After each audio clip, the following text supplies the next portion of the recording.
One sunny afternoon, a woman named Cora Tenetti watches a young couple making out openly on a beach. They seem completely oblivious to the people around them, including children trying to enjoy the day. Instead, they are absorbed in each other while a new pop song blares loudly.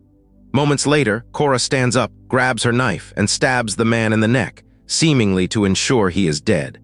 She then plunges the knife into his abdomen multiple times. The film then flashes back to the past.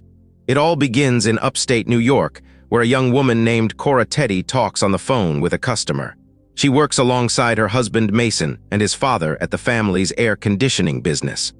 Cora also lives next door to her in-laws and often joins them for dinner after work.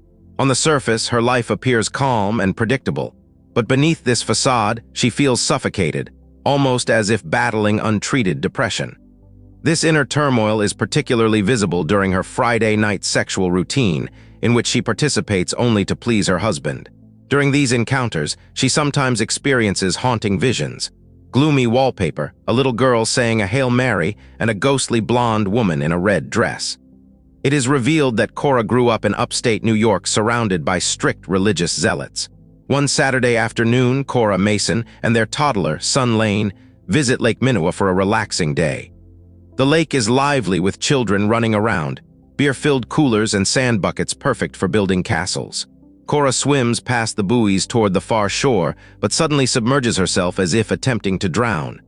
After a tense period underwater, she hears Mason calling her, prompting her to resurface, gasping for air. Back on shore, Cora absent-mindedly slices a pear with a knife, while her attention drifts to a couple making out nearby. She notices that the woman is playing a song, claiming it is from her partner Frankie's band. The music seems to put Cora in a trance as she watches the couple, her disturbance growing. Suddenly, she charges over and stabs Frankie repeatedly, filling the beach with screams. Mason rushes to intervene, wrestling her to the sand until she lets go of the knife. The police soon arrive and quietly lead Cora away in handcuffs.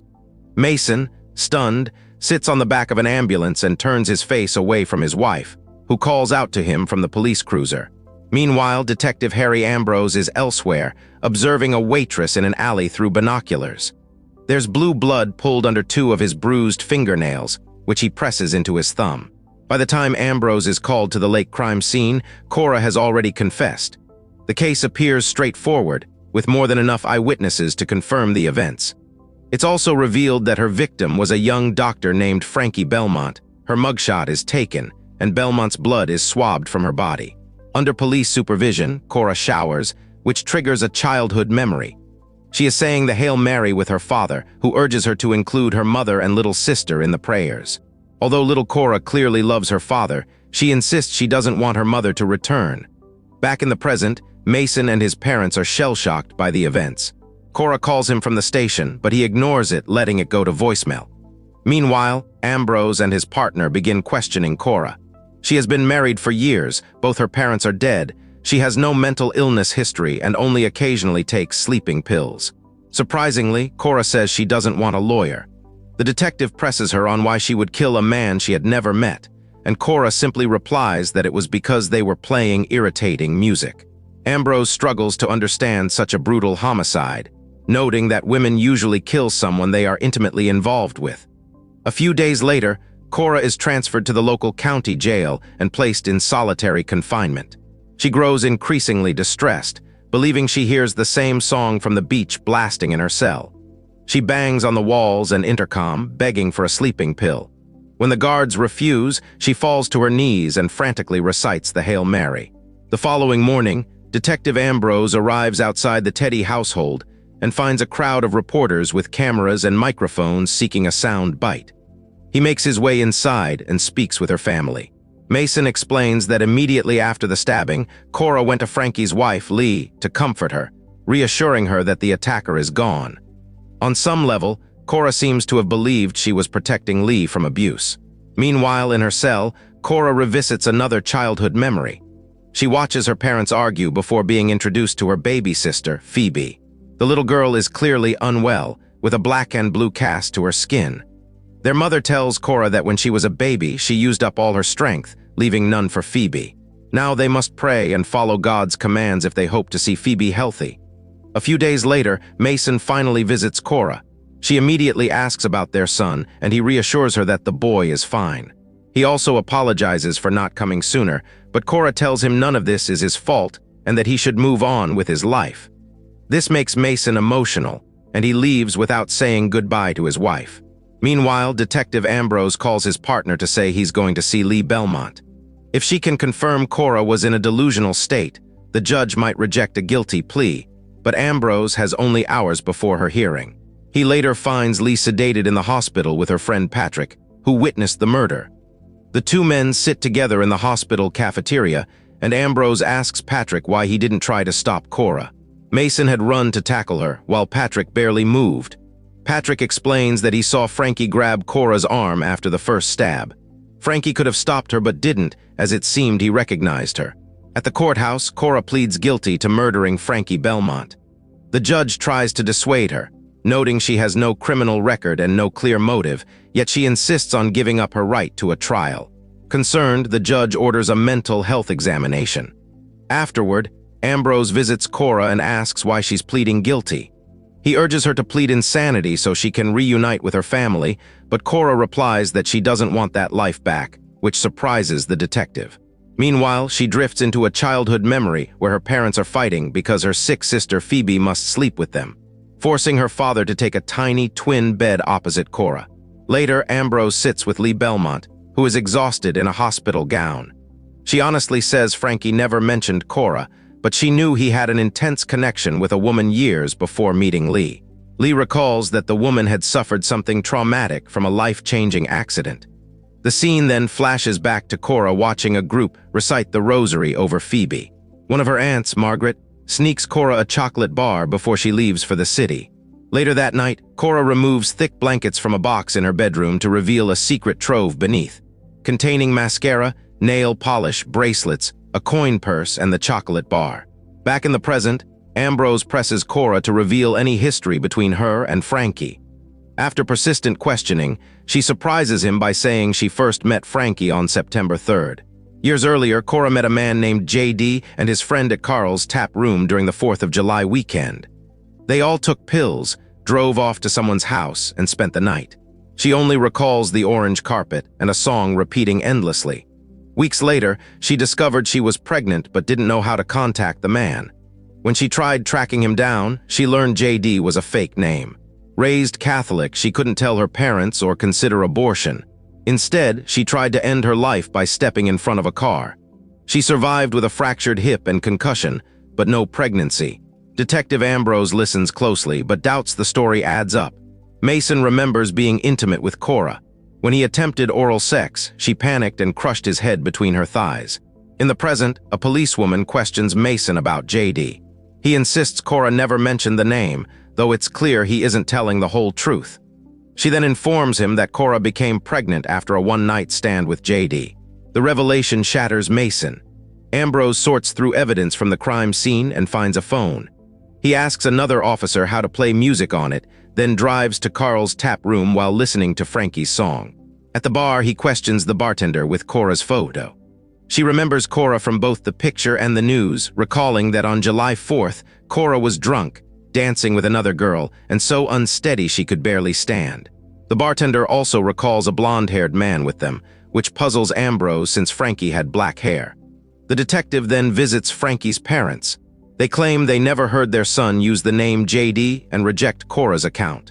To prove their point, Frankie's father shows records proving Frankie was working at a volunteer clinic in Los Angeles during that period. Meanwhile, Detective Leroy uncovers troubling details. No hospital has records of Cora being admitted after the car crash she described. He also learns she lied about her parents being dead. They're alive and living only half an hour away. Back in prison, Cora returns from the shower to find her mattress and bedding stripped from her bunk. The sight stirs a childhood memory. Her mother tends to sores on Phoebe's back, visibly upset. It's revealed she has just discovered that Cora stole chocolate from Aunt Margaret. She mentions that the pill will help loosen her up. This is followed by a vision. The next day, Ambrose arrives at the county jail to question Cora. He sees the scars and recognizes them as telltale signs of heroin addiction. Pressed to tell the truth, Cora admits her addiction began years ago, before she ever met Mason. Ambrose continues questioning, asking where she was after leaving home since she was addicted.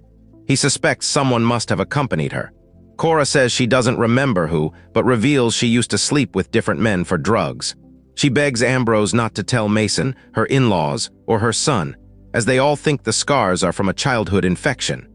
Ambrose explains he may be obliged to relay the information to her husband.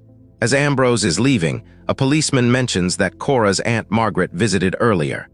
Ambrose drives into the city and arrives at Margaret's apartment.